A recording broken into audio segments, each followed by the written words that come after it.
현재 미국에서 판매 기록을 경신한 현대와 기아 자동차를 보며 한국 취업을 고려하고 있는 독일 여성이 있습니다. 어린 시절부터 한국 문화에 대한 관심이 많았는데 이제는 한국 기술까지 부러워하고 있는데요. 과연 그녀에게는 무슨 사연이 있을까요? 안녕하세요. 저는 독일에 살고 있는 드누아르라고 합니다. 저는 독일 내에서 전생에 한국인이라는 별명이 있는 사람인데요. 어린 시절부터 정말 남다른 한국 사랑을 하며 지내왔죠. 사실 저희 어머니께서는 제가 13살이 되던 해에 교통사고로 돌아가셨습니다. 어머니께서는 일본 혼다의 자동차를 타고 계셨고 차가 완전히 박살나면서 그 자리에서 돌아가셨다고 들었죠. 저는 워낙 어린 시절이라 어머니가 돌아가신 슬픔에만 잠겼었고 사고가 어떻게 일어났는지에 대해서는 자세히 알지 못했어요. 단지 아버지께서는 한국차를 탔으면 차라리 나았을 거라고 하실 뿐이었는데 대체 그게 무슨 말씀이신지 모르겠더라고요.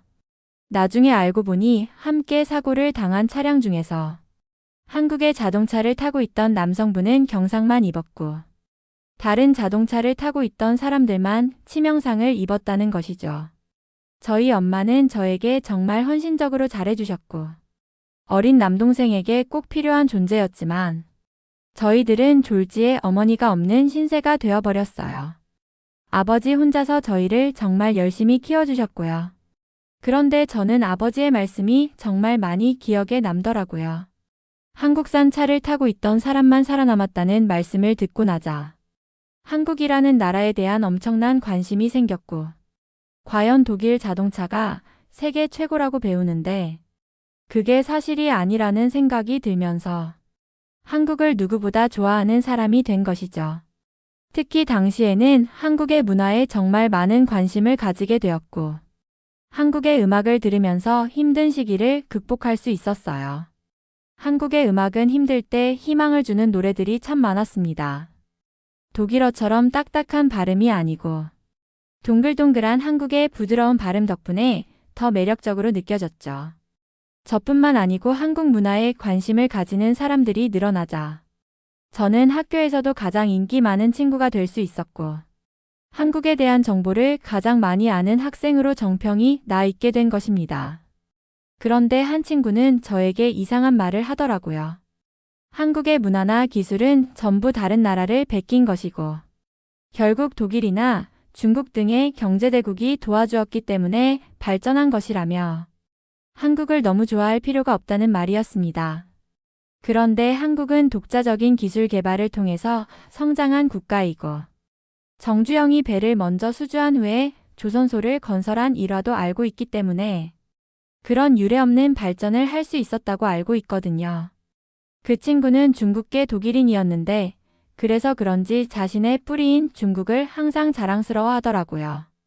그런데 아이러니하게도 그런 친구가 저를 향해 한국은 다른 나라를 베낀 나라다라고 말했을 때는 조금 어이가 없었어요. 제가 알기로는 오히려 중국이 한국의 기술을 모방하거나 빼앗으려 한 사례가 많다는 걸 알고 있었거든요. 특히 반도체 분야에서 한국은 전 세계적으로 인정받는 기술력을 가지고 있는데 중국이 그 기술을 따라잡으려고 엄청난 자금을 투자하면서도 아직은 한참 뒤처져 있다는 사실을 생각하면 누가 누구를 베낀다는 말을 할 자격이 있는지 의문이 들었습니다. 게다가 한국의 조선업 성장 과정은 정말 독특하고 놀라운 이야기잖아요. 정주영 회장이 배를 한 척도 만든 적 없는 상황에서 우리는 배를 만들 수 있다며 외국 기업의 배를 먼저 수주받고 그 후에 조선소를 세우며 대한민국을 세계 조선업의 중심으로 끌어올린 일화는 저에게 깊은 인상을 주었어요. 이건 모방이 아니라 창의성과 도전 정신의 상징이라고 생각해요. 또 한 가지, 한국 문화의 발전을 이야기할 때 단순히 다른 나라를 따라 했다고 치부하는 건 큰 오해죠. 한국의 전통과 현대가 조화롭게 어우러진 K-POP나 드라마는 전 세계적으로 사랑받고 있잖아요. 이런 문화를 만들어낸 배경에는 독자적인 아이디어와 많은 노력이 있었다고 봅니다. 그 친구의 비판이 사실보다는 감정에서 비롯된 게 아닌가 하는 생각이 들어요. 어쩌면 한국에 대한 관심과 애정을 가지는 저를 질투한 것일 수도 있겠죠. 그렇지만 저는 한국의 발전과 아름다움을 누구보다 더 잘 알고 있기에 그런 말들에 흔들리지 않았습니다. 대학교에 진학하면서 저는 자연스럽게 공학을 전공하게 되었어요. 어릴 적부터 한국의 기술에 관심이 많았던 만큼 한국이 어떻게 이렇게 놀라운 기술력을 갖추게 되었는지 직접 배우고 싶었거든요. 특히 자동차 공학 수업은 저에게 큰 전환점이 되었어요. 첫 학기 수업 중 교수님께서 세계 자동차 산업의 사례를 설명하시다가 현대 자동차와 기아 자동차를 언급하셨는데 솔직히 저는 깜짝 놀랐어요. 독일에서 태어나고 자란 저로서는 독일차가 항상 최고라고 배워왔기 때문에 교수님이 직접 한국 자동차들을 칭찬할 줄은 몰랐거든요. 그런데 교수님은 한국 자동차들이 단순히 가격 대비 성능이 좋은 수준을 넘어 안전성과 연비, 그리고 최신 기술 도입 면에서 독일차를 능가하는 부분이 많다고 말씀하셨어요. 특히 한국 자동차들이 충돌 테스트에서 꾸준히 높은 점수를 받고 자율주행 기술과 친환경 전기차 개발에서 세계적으로 앞서가고 있다는 점을 강조하셨어요. 그리고 이 모든 성과가 단순히 외국 기술을 모방하거나 의존해서 나온 것이 아니라 한국이 자체적으로 꾸준히 연구 개발에 투자하며 쌓아 올린 결과라고 하시더군요. 교수님은 현대 자동차가 처음에는 일본이나 미국에 비해 크게 뒤처졌던 시절에도 포기하지 않고 계속 도전했던 이야기를 들려주셨어요. 특히 현대 자동차가 1990년대에 품질 문제로 어려움을 겪었을 때 막대한 투자를 통해 문제를 해결하고 지금의 글로벌 기업으로 자리 잡은 과정은 정말 감동적이었어요. 그 이야기를 들으니 한국인들이 가진 끈기와 노력에 더 큰 존경심이 생겼습니다. 수업이 끝난 후 교수님께 한국 자동차 산업에 대한 추가 자료를 추천받아 공부하기 시작했어요. 그러면서 알게 된 사실들은 정말 놀라웠습니다. 한국 자동차 회사들이 생산 과정에서 환경을 얼마나 고려하는지, 전기차 배터리 기술에서 세계적인 리더로 자리 잡고 있는지 등은 저에게 큰 영감을 주었어요. 그동안 제가 어머니를 잃었던 교통사고의 기억 때문에 안전성에 민감했던 것도 한국 자동차에 대한 존경심을 더 키운 이유였어요. 지금은 한국 자동차가 단순히 기술력만이 아니라 사람의 생명을 얼마나 중요하게 여기는지 이해하게 되었고, 이 점에서 독일차보다 나은 점이 많다고 생각하게 되었어요. 그 과정에서 한국의 공학자들과 그들의 철학에 대해 알게 되면서 언젠가 저도 한국에서 배운 것을 직접 경험하고 싶다는 열망이 더 커졌습니다. 대학교에서 한국 자동차에 대해 배운 후 저는 그 놀라운 발전과 기술력에 감탄하며 더 깊이 공부하고 있었지만 제 독일 친구들은 처음엔 그런 저를 이해하지 못했어요. 그들 대부분은 한국차는 후진차야. 독일차가 최고지. 라며 고개를 저었고 심지어 교수님께서 한국 자동차의 장점을 설명한 걸 두고도 교수님이 좀 이상한 것 아니냐? 는 말을 하며 웃음거리로 만들기도 했어요.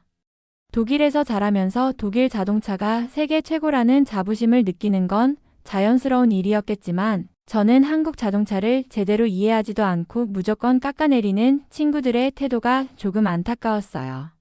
특히 한국 자동차가 단순히 싸고 적당히 쓸만한 차로만 인식되는 게 너무 답답했죠. 하지만 시간이 지나면서 그 친구들의 태도도 점점 바뀌기 시작했어요. 특히 최근 몇 년 동안 한국의 전기차가 글로벌 시장에서 엄청난 성과를 거두면서 더 이상 한국차를 무시할 수 없는 상황이 되었거든요. 현대 자동차와 기아 자동차는 전기차에 3원계 배터리를 탑재해 성능을 획기적으로 끌어올렸고 주행 거리와 충전 효율에서 세계 최고 수준이라는 평가를 받고 있습니다. 독일의 전기차 브랜드들이 여전히 배터리 문제와 효율성에서 고민하고 있는 사이 한국은 그야말로 전기차 시장에서 선두주자로 자리 잡았어요. 특히 미국 시장에서는 현대와 기아가 최고의 실적을 기록하며 일본과 독일 브랜드들을 제치고 시장을 휩쓸고 있는 상황이죠. 요즘은 뉴스에서 현대와 기아의 전기차가 미국에서 몇 주간 판매 1위를 차지했다는 소식을 자주 접할 수 있는데 그걸 보며 제가 배웠던 한국 자동차의 우수성이 단순한 이론이 아니라는 것을 느낄 수 있었습니다. 제 독일 친구들 역시 더 이상 한국 자동차를 무시하지 못하고 있어요. 오히려 요즘은 현대 아이오닉 6가 정말 잘 나왔더라거나. 기아 EV9은 진짜 독일 차들보다 더 멋지게 생겼어 같은 말을 할 정도예요. 독일의 전통적인 자동차 브랜드들도 한국을 강력한 경쟁자로 보고 있고 제가 한국의 기술을 공부하는 걸 부러워하기까지 합니다. 이렇게 한국 자동차가 전 세계를 사로잡는 모습을 보며 저는 한국의 기술력과 끊임없는 도전 정신에 대한 존경심이 더욱 깊어졌어요. 그리고 이제는 한국에서 직접 그 기술을 배우고 경험하며 제 자신의 꿈을 이루고 싶다는 열망이 확고해졌습니다. 한국 자동차의 발전은 단순한 성공 스토리가 아니라 전 세계 자동차 산업의 패러다임을 바꾼 혁신 그 자체라고 믿습니다. 대학교에서 공학을 공부하며 한국의 기술 발전 이야기를 더 깊이 접하다 보니 자연스럽게 정주영 회장이라는 인물에 대해 관심이 생겼어요. 교수님이 현대자동차와 조선업 이야기를 할 때마다 정주영 회장을 언급하셨고 한국의 산업혁신을 이끈 전설적인 인물이라고 하셨거든요. 그래서 저는 시간이 날 때마다 정주영 회장에 대한 일화를 찾아보기 시작했어요. 특히 가장 유명한 일화는 아무리 들어도 놀랍기만 했습니다. 정주영 회장이 조선소도 없는 상태에서 외국 기업에 배를 먼저 수주한 후 그 돈으로 조선소를 세워 세계적인 조선업 강국의 기틀을 마련한 이야기는 정말 믿기지 않았어요.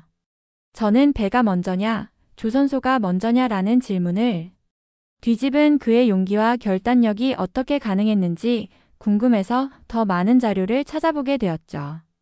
또한 정주영 회장이 현대자동차를 세계적인 기업으로 키워내기 위해 끊임없이 도전했던 이야기들도 제 마음을 사로잡았습니다. 특히 현대자동차가 처음으로 독자적으로 만든 폰이라는 차를 국제시장에 내놓았을 때 서구의 전문가들이 한국이 자동차를 만들 수 있을 리가 없다라며 비웃었지만 그는 포기하지 않았어요. 결국 현대자동차는 국제 무대에서 인정을 받으며 대한민국의 자존심을 세운 기업이 되었죠. 그리고 정주영 회장이 새벽마다 일어나서 독서를 했다는 이야기도 흥미로웠어요. 당시엔 아무도 불가능하다고 여겼던 일이었지만 그는 하면 된다는 신념 하나로 온갖 난관을 극복해냈습니다. 이런 그의 철학은 단순한 비즈니스 전략이 아니라 한국의 경제적 기적을 가능하게 한 정신 그 자체였다고 느꼈어요.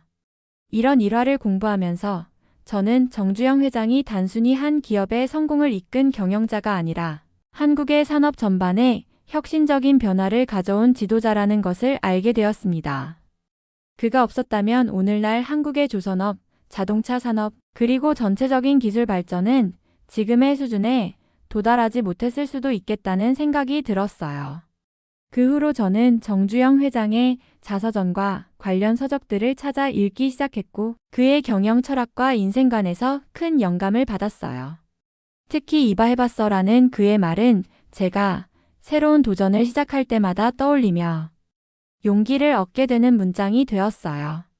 이제 저는 정주영 회장처럼 끊임없이 도전하고 불가능을 가능으로 만드는 사람이 되고 싶습니다. 언젠가 한국에서 정주영 회장이 남긴 유산을 직접 체험하며 제 기술과 열정을 쏟아보고 싶다는 꿈이 점점 더 커져가고 있습니다. 대학교를 졸업할 무렵 저는 진로를 고민하며 한국 회사에 취직하고 싶다는 결심을 굳혔습니다. 한국의 기술력과 도전 정신에 대한 배움이 제 경력을 한 단계 더 성장시킬 거라 믿었거든요. 그래서 본격적으로 한국을 알아보기 시작했고 운 좋게도 졸업 후 짧게나마 한국을 방문할 기회를 얻게 되었습니다. 하지만 출발 전 주변 사람들의 반응은 썩 좋지 않았어요. 왜 그런 후진국에 가려고 하냐? 며 비아냥거리는 친구들이 많았죠. 특히 몇몇은 독일을 세계의 중심처럼 여기며 한국이 독일보다 우수할 리 없다고 단언하기도 했습니다. 저 역시 한국이 선진국일 거라는 믿음은 있었지만 막상 가보기 전까지는 완전히 확신할 수 없었어요. 그러나 인천공항에 첫 발을 디디는 순간 그 모든 편견이 단번에 사라졌습니다. 인천공항은 정말 압도적이었어요.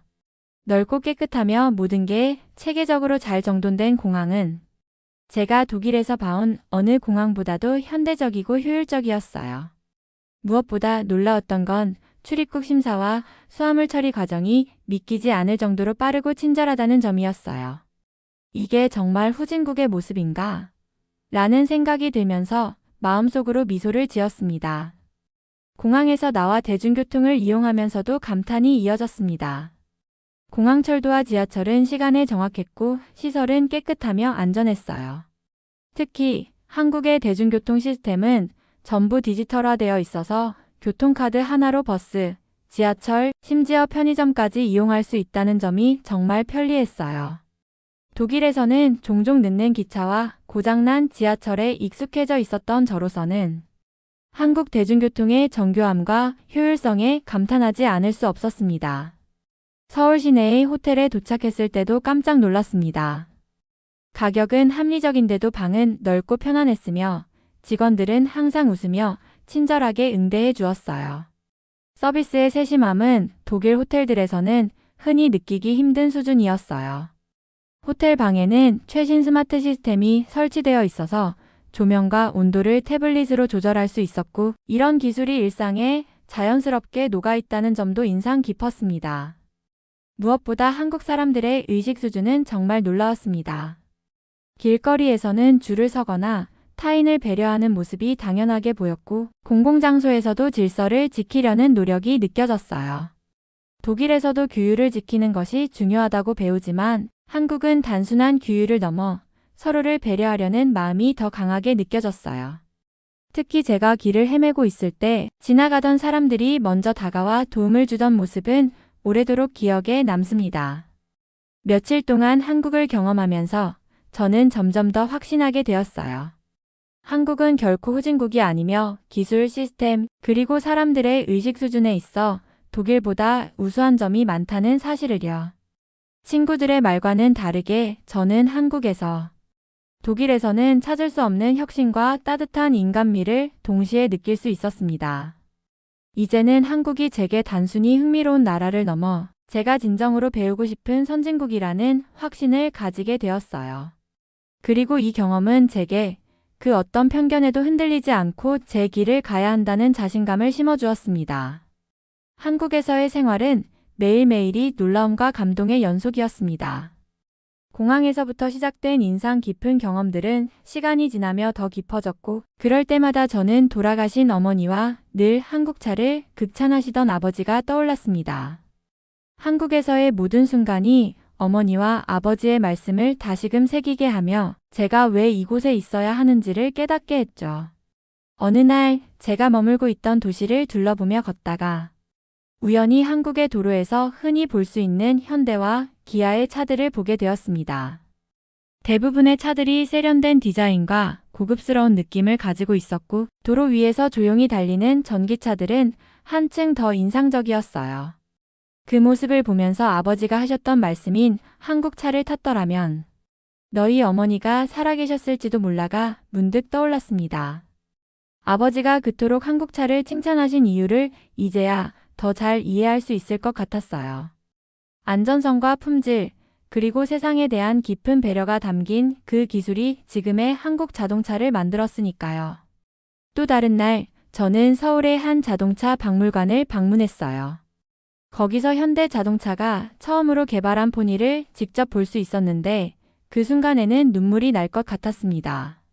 한국 자동차의 시작이었던 이 차는 정주영 회장의 도전, 정신과 한국의 기술력을 향한 열망을 고스란히 담고 있었죠.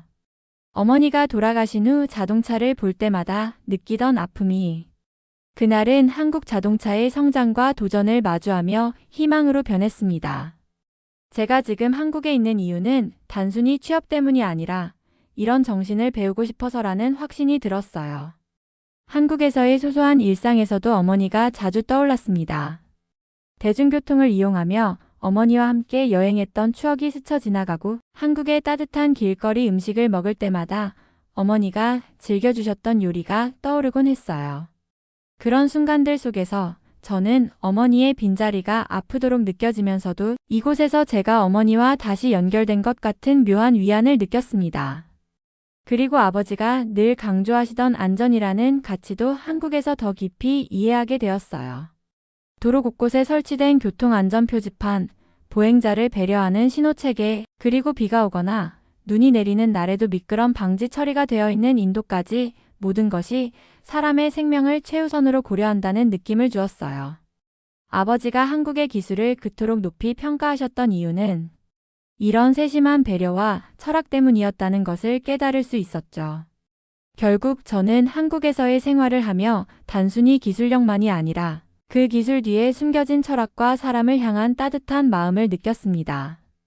어머니가 생전에 저를 위해 보여주셨던 사랑과 아버지가 강조하셨던 안전의 중요성이 이곳 한국의 문화와 기술 속에 녹아 있다는 생각이 들었어요. 그래서 더더욱 이곳에 머물러야겠다는 마음이 강해졌습니다. 한국에서 배울 수 있는 것들은 단순히 지식이나 경험을 넘어 제 삶의 철학을 다시 세우는데 중요한 기반이 되고 있었어요. 어머니와 아버지가 제게 물려주신 그 가치를 제가 이곳 한국에서 더 깊이 이어가고 싶다는 다짐이 들었습니다. 이곳은 단순한 선진국이 아니라 저에게 새로운 시작을 주는 곳이었으니까요. 한국에서의 생활이 더 특별했던 건 여행 중에 만난 친구들 덕분이었어요. 저는 한국의 여러 도시를 다니며 그곳의 문화와 역사를 직접 경험해보고 싶어서 서울을 시작으로 부산, 경주, 그리고 제주도까지 다양한 곳을 여행했어요. 그 과정에서 많은 사람들과 자연스럽게 어울리게 되었는데 그중 한 친구가 특히 제게 큰 의미로 남아 있습니다. 그 친구와는 서울의 한 전통 찻집에서 우연히 알게 되었어요. 저는 혼자 여행 중이라 조용히 차를 마시며 여행 계획을 정리하고 있었는데 그 친구가 먼저 말을 걸어왔죠. 어색함은 잠시였고 우리는 곧바로 한국 문화와 전통 그리고 제가 한국에 온 이유에 대해 이야기하게 되었어요. 제 이야기를 들은 그 친구는 제 열정에 감동했다며 자신이 서울을 안내해주겠다고 제안했어요. 다음 날 그 친구와 함께 서울 곳곳을 돌아다니며 저는 한국에 대해 더 깊이 알게 되었어요. 전통적인 한옥마을을 걸으며 한국의 과거와 현재가 어떻게 공존하고 있는지 느낄 수 있었고 전철을 타고 강남으로 넘어가 현대적인 서울의 모습을 직접 보며 놀라움을 금할 수 없었죠. 그 친구는 서울의 숨은 명소를 알고 있었고 맛있는 길거리 음식부터 소박한 카페까지 다양한 경험을 할 수 있도록 도와줬어요. 무엇보다 놀라웠던 건 그 친구의 따뜻함이었어요. 제가 어머니 이야기를 하며 한국과의 특별한 연결고리를 느낀다고 털어놓았을 때 그 친구는 진심으로 공감해주고 위로해줬어요. 여기서는 누구나 가족처럼 따뜻하게 대해요라는 친구의 말은 단순한 위로가 아니라 실제로 한국 사람들의 마음속에 자리 잡은 정의 표현이라는 걸 느낄 수 있었죠. 이 정서가 제가 느끼던 한국만의 매력이자 저를 이곳에 더 머물고 싶게 만드는 이유였습니다. 부산으로 여행을 갔을 때도 그 친구가 소개해준 또 다른 친구를 만날 수 있었어요. 부산의 해변을 걸으며 밤바다를 바라보는 순간 그들과 나눈 소소한 대화는 너무도 편안하고 진솔했어요. 독일에서 느꼈던 관계의 거리감과는 다르게 한국 친구들과의 대화는 마치 오래전부터 알고 지낸 친구들처럼 따뜻하고 자연스러웠죠. 한국 사람들과의 이런 경험들은 제가 한국에 대한 애정을 더 깊이 느끼게 했습니다. 기술이나 시스템 같은 외형적인 요소들도 훌륭했지만 그 속에서 살아가는 사람들의 따뜻함과 인간미야말로 한국이 정말 선진국이라는 것을 보여주는 중요한 이유였어요. 한국에서 사귄 친구들은 제가 힘들 때 손을 내밀어주는 가족 같은 존재들이었고 제가 이곳에서 더 오래 머물고 싶다는 결심을 굳히게 해준 중요한 인연들이었습니다. 그 친구들과의 추억은 한국을 떠올릴 때마다 가장 먼저 생각나는 기억이 될 것 같아요. 그리고 이 모든 경험이 제가 한국에서 더 많은 것을 배우고 성장할 수 있을 거라는 믿음을 주었습니다. 한국에서의 여정은 단순한 여행이 아니라 제 삶의 새로운 방향성을 제시해준 소중한 시간들이었어요. 결국 저는 더 큰 결심을 하게 되었습니다. 한국에서의 경험과 그동안 쌓아온 한국에 대한 애정은 단순히 여행의 추억이나 일시적인 동경으로 끝나지 않았어요. 저는 이제 한국에서 제 미래를 만들어가고 싶다는 생각이 들었고 한국 귀화시험을 준비하기로 했습니다. 귀화시험 준비는 생각보다 쉽지 않았지만 한국의 역사와 문화에 대해 깊이 배우면서 오히려 즐거움을 느꼈습니다. 특히 제가 가장 좋아하는 역사인물인 이순신 장군의 이야기를 공부하면서 한국인들이 가진 끈기와 불굴의 정신이 제게도 많은 영감을 주었어요. 시험을 준비하면서 한국어 실력도 한층 더 향상되었고 한국 사람들의 일상적인 사고방식을 더 잘 이해할 수 있게 되었죠. 이제는 귀화 시험을 넘어 진정으로 한국 사회의 일원이 되고 싶다는 마음이 커져가고 있습니다. 이와 동시에 저는 한국의 자동차 회사 본사에 지원하기 위해 열심히 준비하고 있어요. 대학에서 공학을 전공하며 배운 지식을 한국의 자동차 산업에서 실제로 적용할 수 있다는 생각만으로도 설레고 기대가 됩니다. 특히 전기차 분야에서 세계를 선도하고 있는 현대와 기아 자동차는 제가 가장 가고 싶은 회사들입니다. 이곳에서 한국의 기술력과 혁신적인 사고를 배우고 제 전공을 살려 한국의 미래 성장에 기여하고 싶습니다. 아버지도 제 결정을 전폭적으로 지지해 주셨어요. 한국이라면 언제든지 가서 살아도 좋겠다는 아버지의 말은 제게 큰 용기가 되었어요. 어머니와의 슬픈 기억 속에서도 아버지는 항상 한국의 자동차와 기술력을 믿으셨고 이제는 그런 신뢰와 믿음을 제게도 물려주신 것 같아요. 아버지의 응원 덕분에 저는 더 이상 망설이지 않고 제 꿈을 향해 나아갈 수 있었습니다. 지금 제게 한국은 단순히 좋아하는 나라가 아니라 새로운 삶을 시작하고 싶은 곳이자 제가 사랑하는 사람들과 연결된 특별한 의미를 가진 나라입니다. 귀화 시험을 통과하고 한국의 자동차 산업에 기여하는 엔지니어로서의 경력을 시작하는 날을 손꼽아 기다리고 있어요. 앞으로 한국에서의 삶은 분명 쉽지만은 않겠지만 어머니와 아버지의 말씀 그리고 한국에서 만난 사람들과의 추억이 언제나 제게 힘이 되어줄 것이라고 믿습니다. 이제 저는 제 두 번째 고향이 될 한국을 향해 한 걸음 더 다가가고 있습니다. 그리고 그곳에서 더 큰 꿈을 이룰 날을 그리며 오늘도 열심히 공부하고 준비하고 있습니다. 이번 사연은 여기서 마무리하도록 하겠습니다. 끝까지 시청해주셔서 감사드립니다. 좋아요와 구독은 영상 제작에 큰 힘이 됩니다. 꼭 한 번씩만 눌러주세요. 감사합니다. 아니, 한국 기술이 좋아봐야 독일만 하겠어? 여기 한국으로 성형수술을 받고 온 여성이 있습니다.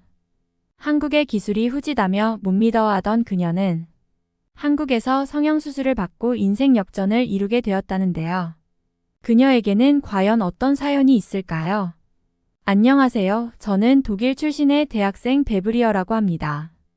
최근 한국에 대해 굉장히 충격적인 사실을 접하고 이렇게 사연을 씁니다.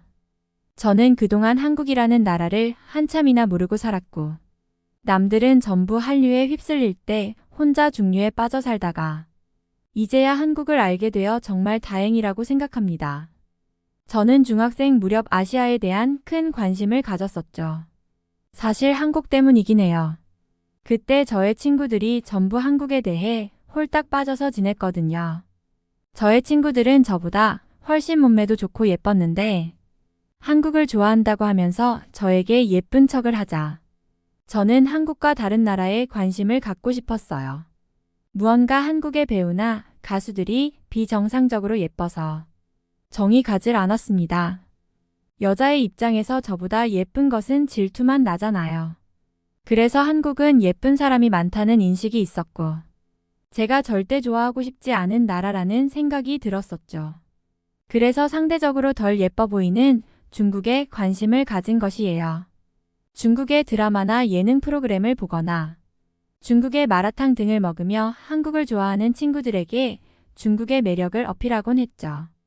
그런데 친구들은 하나같이 중국의 TV 프로그램은 한국의 것을 베꼈다고 하며 오히려 저보고 한국에 관심을 가지라고 뭐라고 하는 거예요.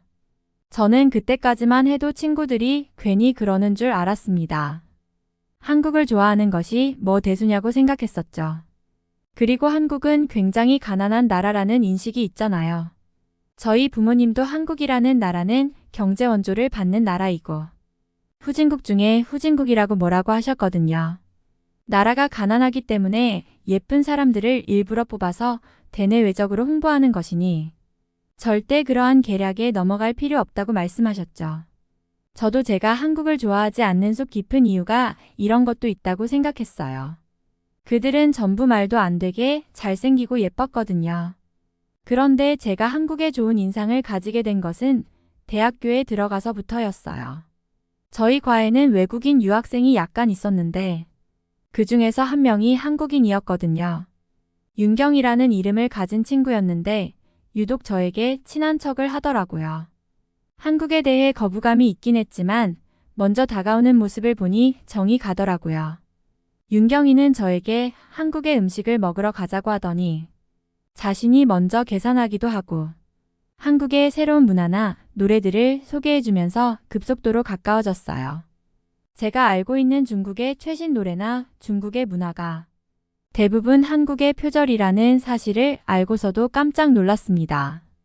한국을 못 사는 나라라고만 생각했었는데 전혀 아니더라고요. 그리고 윤경이는 한국의 의료기술에 대해서도 많은 정보를 알려주었습니다.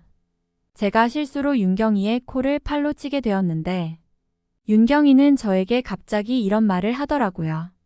조심해, 이거 되게 비싼 코야. 저는 코를 돈 주고 샀다는 이야기는 생전 처음 들었기 때문에 도대체 무슨 뚱딴지 같은 소리냐고 대번에 물어보았습니다.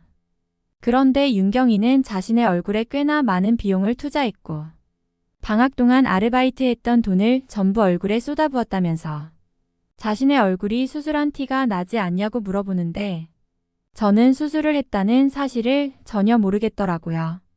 윤경이가 한국인이기 때문에 너무 예쁘다는 생각을 했던 적은 있지만 그게 수술로 만든 얼굴이라는 소리를 들었을 때에 무언가 저도 그렇게 되고 싶다는 생각이 들더라고요. 사실 저에게는 외모 콤플렉스가 무척이나 심하게 있는 편이고 그것 때문에 그동안 한국에 대해 부정적인 감정을 지녔었잖아요. 그래서 저는 그날 집에 돌아온 후로 계속 생각에 잠겼습니다. 윤경이의 얼굴을 떠올리며 나도 그렇게 변할 수 있을까? 라는 생각이 마음 한편을 계속 간지렸죠. 지금껏 한국을 멀리해왔던 이유가 어쩌면 단순한 질투 때문이었다는 사실이 명확해졌습니다. 그리고 무엇보다 한국의 의료기술이 그렇게 뛰어나다는 것을 직접 목격하고 나니 의심의 여지 없이 마음이 흔들리기 시작했습니다. 며칠 후 저는 윤경이에게 조심스럽게 물어봤습니다. 혹시 나도 한국에서 수술 받을 수 있을까? 윤경이는 웃으며 물론이지. 한국에선 외국인도 많이 오고 아주 자연스럽게 해줘. 그리고 네가 원하는 걸 딱 맞춰줄 거야. 라고 말했습니다. 그 말에 용기가 생긴 저는 더 이상 미룰 이유가 없다고 느꼈습니다. 마침 겨울 방학이 다가오고 있었고 부모님께는 그냥 여행 겸 다녀온다고 이야기하기로 마음먹었죠. 그런데 역시 부모님은 결사반대를 외치시더라고요. 의사인 아버지 밑에서 자랐기 때문에 성형수술을 하는 것에 부정적인 감정이 있으셨고 한국에 대한 불신이 무척 깊으시더라고요. 아니, 세계 최강국은 모두 유럽에 몰려 있어. 나도 한국에서 우수한 논문들이 많이 쏟아지고 있다는 걸 모르는 건 아니야. 그런데 그렇게 멀리까지 가서 수술이 잘못되면 어쩌려고. 나도 수술을 하다가 하늘나라에 간 환자들을 많이 봤어.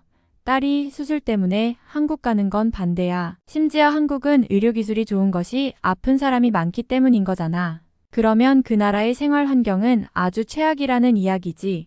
독일은 엄청난 첨단 산업이 발달되어 있고 세계 최고의 부국이자 기술과 혁신의 나라야. 차라리 여기서 성형외과 알아봐 줄 테니 독일에서 해. 저는 한국이 의료 선진국이라는 말을 말씀드렸고 유럽인들도 일부러 한국에 간다는 사실을 어필했습니다. 실제로 한국으로 가서 성형수술을 받는 외국인 환자의 한 달에 7만 명이 넘고 매년 2만 명씩 증가하고 있다는 기사를 본 적이 있거든요. 반면 독일에서 성형수술을 받고 예뻐졌다는 이야기는 들어본 적이 없죠. 결국 저는 수술을 하기 싫어서 정신과 의사가 되었다는 아버지의 말씀을 거역하고 몰래 한국으로의 탈출을 하게 되었습니다. 아버지께서는 수술을 제대로 해본 적도 없으신 분이고 단지 논문을 읽거나 약하게 관심을 가지고 계시기 때문에 성형수술 분야에 대해서는 거의 젬병에 가까우시거든요. 이건 간호사 출신인 저희 어머니가 확실히 말씀해 주신 적이 있습니다. 아버지는 젊은 시절부터 피를 무서워했는데 정신의학과를 선택하면 수술방에 들어가지 않아도 되어서 선택한 거라고요. 차라리 어머니가 더 대범하셔서 수술실에 자주 들어가시고 의사에서 보조 역할을 더 잘하신다고 하셨죠. 심지어 아버지와 연애할 때에는 칼로 스테이크 써는 것도 서툴렀기 때문에 저희 어머니가 스테이크 칼질을 해주셨다고 하니 말 다한 거죠. 그래서 저는 아버지의 반대를 무릅쓰고 한국행을 결심했습니다. 넌 왜 그렇게 겉모습에 집착하니? 라는 아버지의 말이 귓가에 맴돌았지만 저에게는 외모가 단순한 허영이 아니라 삶을 바꾸기 위한 시작이었습니다. 더 이상 제 외모 콤플렉스에 갇혀 살고 싶지 않았고 한국의 성형 기술이 제게 새로운 인생을 열어줄 열쇠라는 확신이 들었죠. 어차피 저는 학기 중에 아르바이트를 하면서 해외에서 거주할 수준의 돈을 모아두었고 든든한 친구인 윤경이가 있기 때문에 큰 걱정을 할 필요가 없었습니다. 비밀스러운 계획을 세운 저는 부모님께는 단순한 휴가라고 말하고 윤경이와 함께 한국으로 떠났습니다. 인천공항에 도착하자마자 병원으로 직행한 우리는 수술 전 상담을 받았습니다.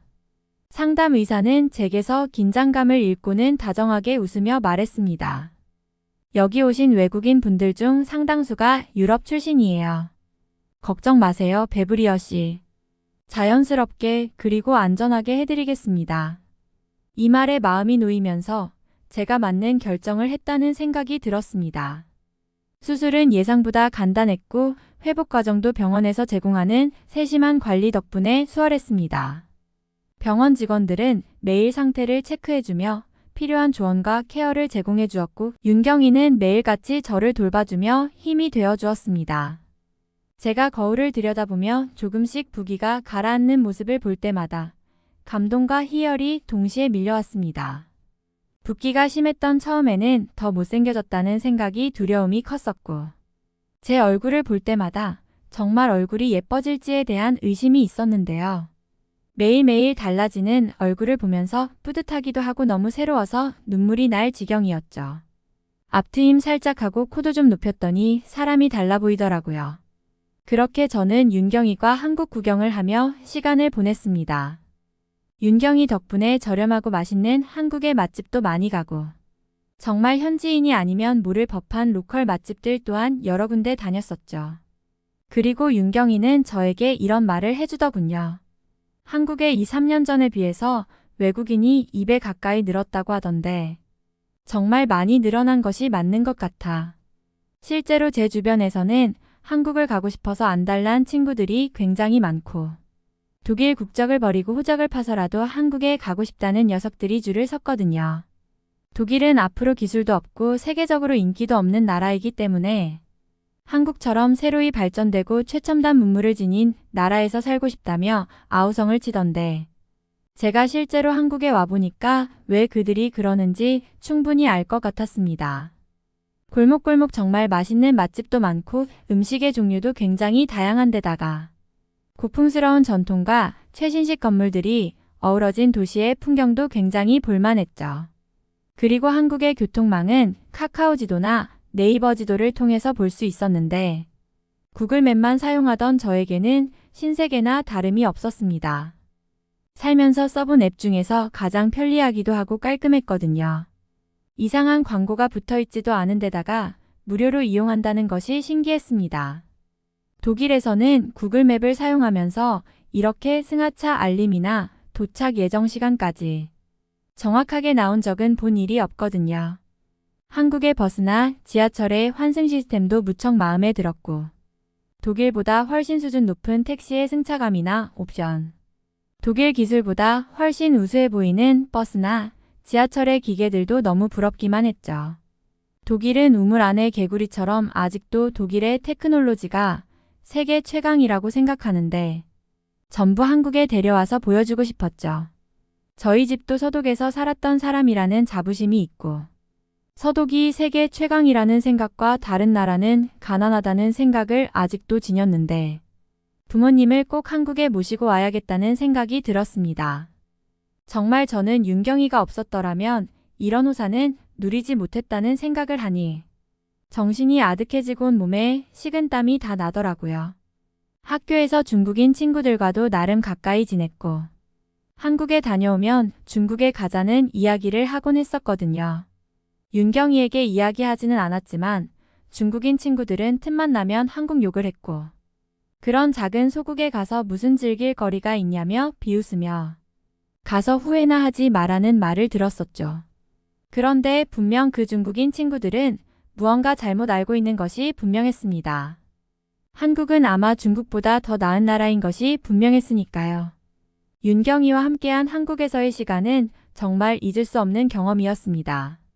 처음에는 단순히 외모를 바꾸기 위해 온 여행이었지만 점점 더 많은 것들을 깨닫게 되었습니다.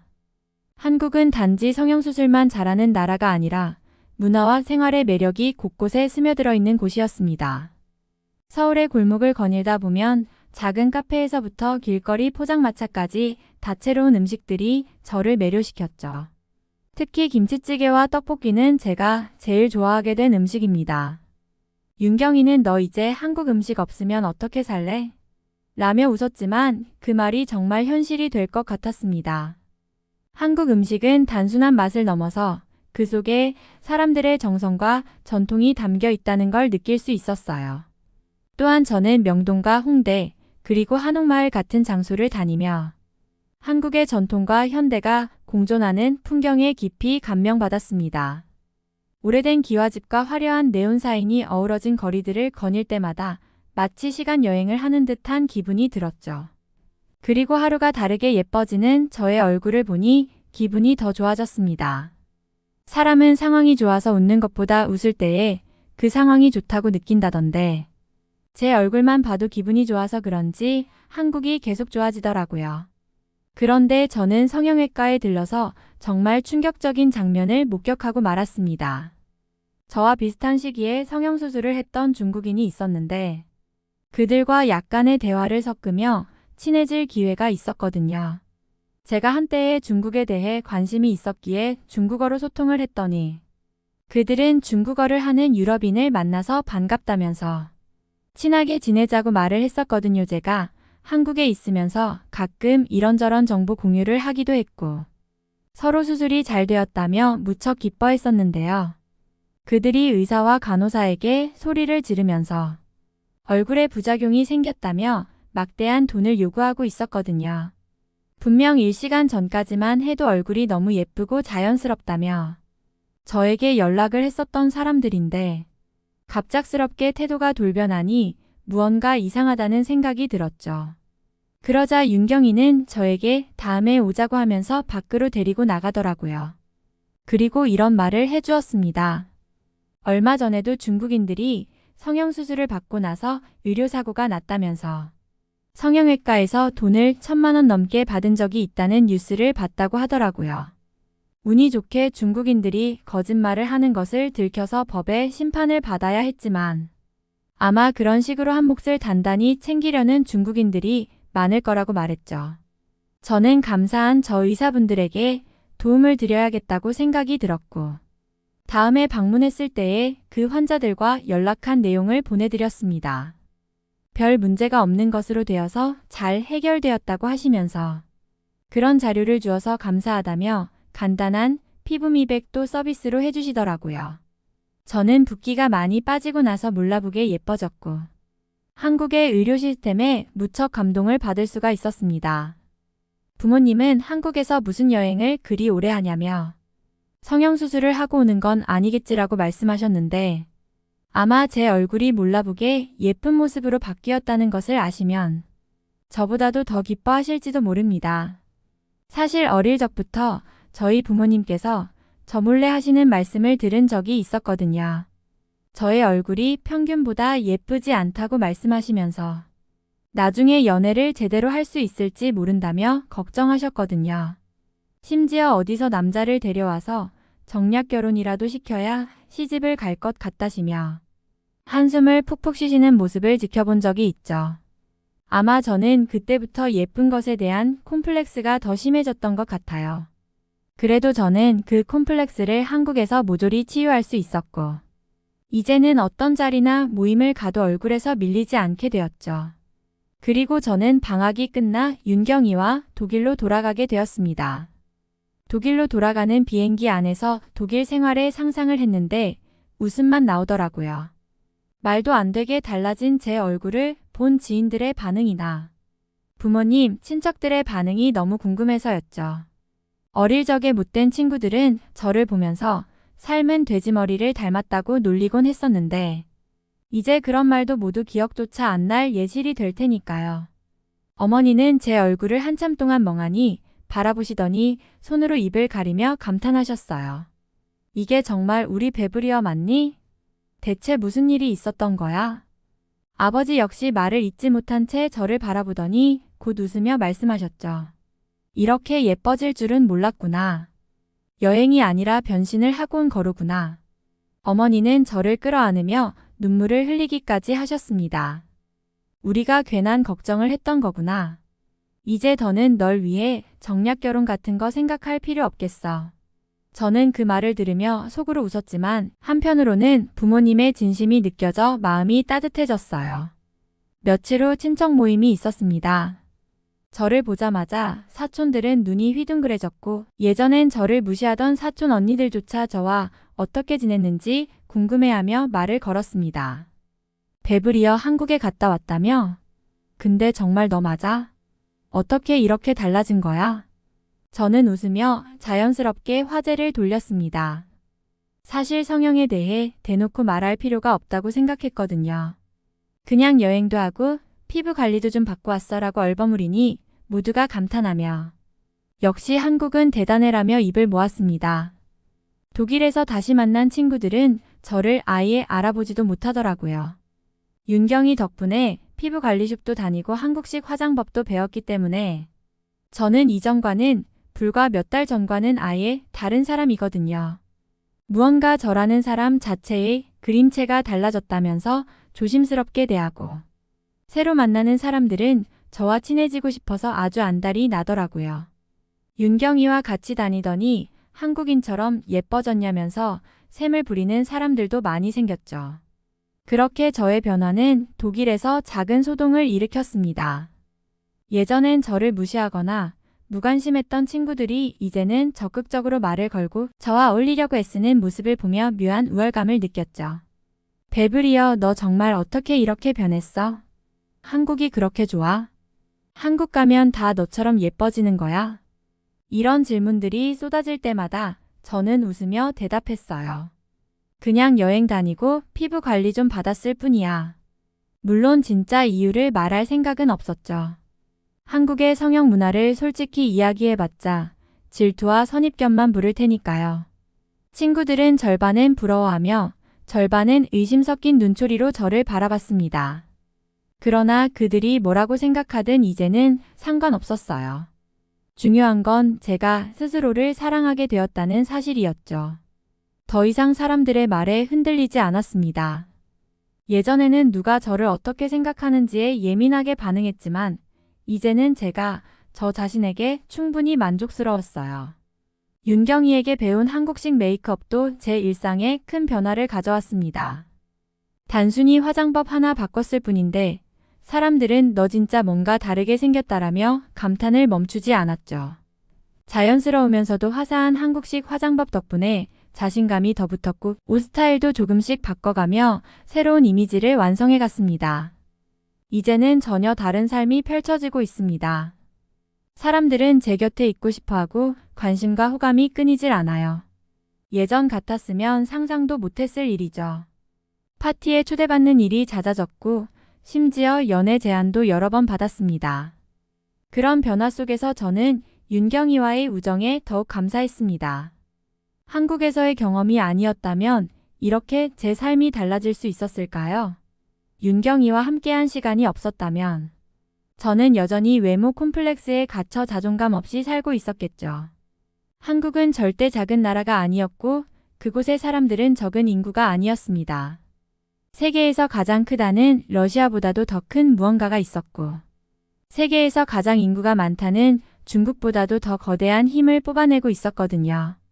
한강에서 윤경이와 걸으며 라면을 끓여 먹어보기도 하고 경복궁을 걷다가 커피를 마시기도 했고 너무 맛있는 쭈꾸미를 점심으로 먹기도 했죠. 한국 음악을 따라서 춤을 추기도 하며 인생을 즐긴 적도 있었죠. 그런데 독일로 돌아온 저의 삶은 굉장히 정체되어 있고 힘들다는 생각이 들었습니다. 모두 저를 예뻐졌다고 말하지만 한국에서의 행복을 느낄 수는 없더라고요. 한국인들은 스트레스를 풀기 위해 코인 노래방을 가고 역사와 전통을 즐기기 위해 경복궁이나 창경궁, 수원화성 등의 고궁을 가죠. 그리고 좋은 공기를 마시기 위해 서울 여러 산들을 등산하며 한강을 구경하기도 해요. 그런데 독일은 그 아무것도 없습니다. 독일의 도시라고 해봐야 베를린인데 거기는 장벽 무너진 자국 조금 있고 뭐가 없어요. 그리고 등산을 하기 위해서는 멀고 먼 산을 휴가 내서 다녀와야 하고 고궁이라고 해봐야 한국처럼 그렇게 아름답지도 않습니다. 도시의 건물들은 전부 낡아빠졌고 오래된 자동차나 시커먼 매연을 뿜으며 다녀요. 대학교의 건물이나 지하철에서는 쥐가 나오기 십상이고요. 한국에서는 음식점이나 호텔에서 벌레가 나온 적이 한 번도 없었는데 독일에서는 아주 일상입니다. 신발을 벗고 실내로 들어가는 문화가 굉장히 위생적이고 좋다고 생각합니다. 처음에는 불편했는데 그게 얼마나 깨끗하고 깔끔한 것인지 알게 되었습니다. 저는 참다 윤경에게 물어보았습니다. 솔직히 한국이 그립지 않냐고 독일에 왔을 때 어땠는지 알려달라고요. 역시 윤경은 한국에 또 가서 종로에서 굴보쌈을 먹고 싶고 한국의 노래방을 가거나 홍대의 술집에서 즐겁게 술을 마시고 싶다더라고요. 역시 한국인인 윤경에게 독일은 별로 재미없는 나라임이 분명했습니다. 길거리에 노상방변을 하는 사람도 굉장히 많은 곳이 독일이거든요. 한국처럼 화장실이 잘 되어 있는 나라의 사람이라면 최악일 것이 분명했죠. 독일의 공무원들이 전부 한국에 가서 뭘 좀 배워왔으면 좋겠다고 생각했습니다. 독일의 발전이 없고서는 미래를 바라볼 수 없는 것이잖아요. 한국에게 국방력이나 국방기술도 밀리고 벤츠도 중국에 넘어가서 이미 독일의 자동차 회사가 아니게 되었잖아요. 한국은 현대와 기아 자동차가 세계 최고 수준의 자동차를 만들고 있는데 말이죠. 독일에서의 일상이 점점 더 지루하고 답답하게 느껴질수록 제 마음은 이미 한국으로 돌아가 있었습니다. 사람들은 제 외모가 달라졌다며 놀라워하고 부러워했지만 그 관심은 순간일 뿐이었어요. 무엇보다 그 관심이 제 진짜 행복과는 연결되지 않았다는 걸 깨달았습니다. 외적인 변화만으로는 삶의 근본적인 공허함을 채울 수 없었던 거죠. 한국에서는 단순히 예뻐진 모습 때문에 행복했던 게 아니라 생활의 활기와 사람들과의 따뜻한 교류에서 진정한 만족을 느낄 수 있었습니다. 어느 날 윤경이와 카페에서 독일 생활에 대해 얘기하던 중 저는 솔직하게 고민을 털어놓았습니다. 나 한국에 돌아가고 싶어. 그런데 이번엔 여행이 아니라 유학을 생각 중이야. 제 말을 듣던 윤경이의 얼굴이 환하게 밝아졌습니다. 정말? 나도 네가 그런 생각을 할 줄 알았어. 한국에서 유학하면 딱일 것 같아.